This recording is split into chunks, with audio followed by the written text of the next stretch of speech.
I toget ved grænsen mellem Danmark og Tyskland, jeg mener, det må have været Padborg, der tror jeg egentlig, det gik først op for mig, hvad der var ved at ske.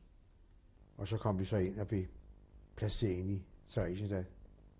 Og så fik vi udleveret en jødestjerne, og den skulle vi sætte på. At altid bære uden dørs. Og man ikke bare den, så kunne det gå os dårligt.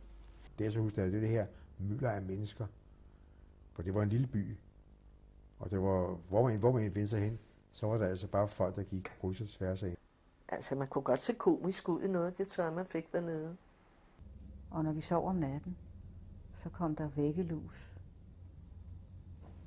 og utøj ud af de uhøvlede brædder og kravlede på os. Så tændte de et lys, hvis de havde et lys, og så sad de og brændte væggelusene. Og om morgenen så skulle vi møde til arbejde, og det var alt muligt forskellige arbejde, vi lavede. Vi legede med de ting, vi havde. Ligesom brædder. Vi legede med noget tøj. Og vi legede med håndvasken. Og sulten var vi jo konstant. Og så fik vi hans tissepotte, som vi vaskede af, og den brugte vi så til at hente med i. Vi fik suppe, men det var suppe, der var kogt på kartoffelskraller eller noget andet. Og så havde man ikke noget at spise de andre dage. Sådan var livet.